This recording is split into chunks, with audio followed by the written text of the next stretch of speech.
সান্দাকফু প্রায় 9 মাসের প্রতীক্ষা অপেক্ষা আমরা পৌঁছেছি। এখানে দেখতে পাচ্ছেন Phalut 21 kilometre, sunrise view point 0.02 kilometre.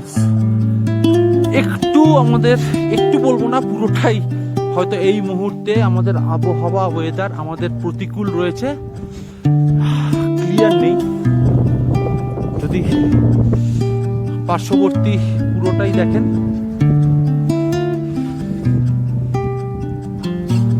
মেঘাচ্ছন্ন হয়ে রয়েছে সান্দাকফু। এক কথায়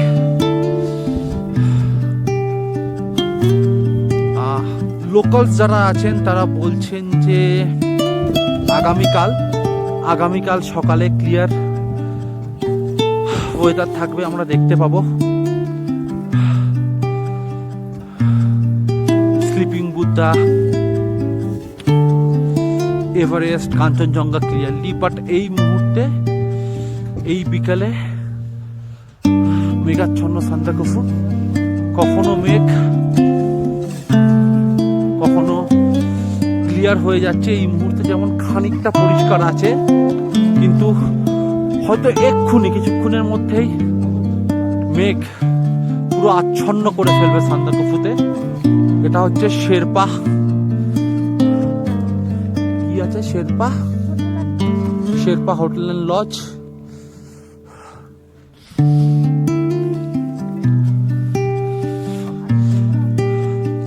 আরেকটু ওপরে সানরাইজ।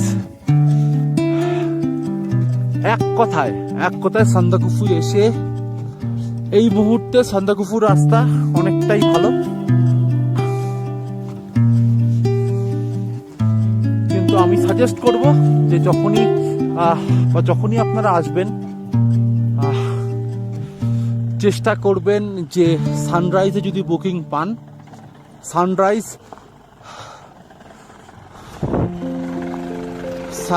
একটু ডিমান্ডিং হোটেল অবশ্যই। এই যে সানরাইজ, আমরা রয়েছি একটু আগে, যেমন আমরা বলতে পারি যে আমরা মাস 8 আগে বুকিং করেছিলাম, আমরা এপ্রিলে এসছি,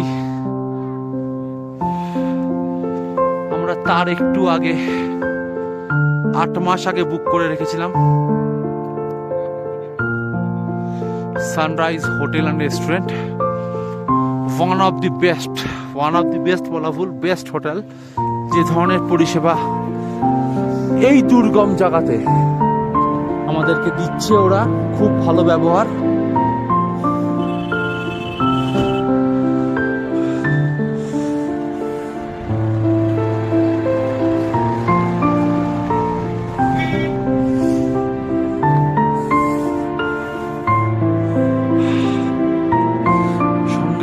ঠান্ডায় হাত খানিকটা জমে যাচ্ছে। হ্যাঁ, একটু প্রতিকূলতা হচ্ছে ভিডিও করতে, কিন্তু এই দেখুন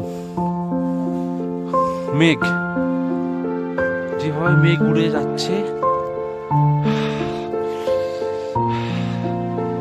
স্টে টিউন, সঙ্গে থাকুন, আমরা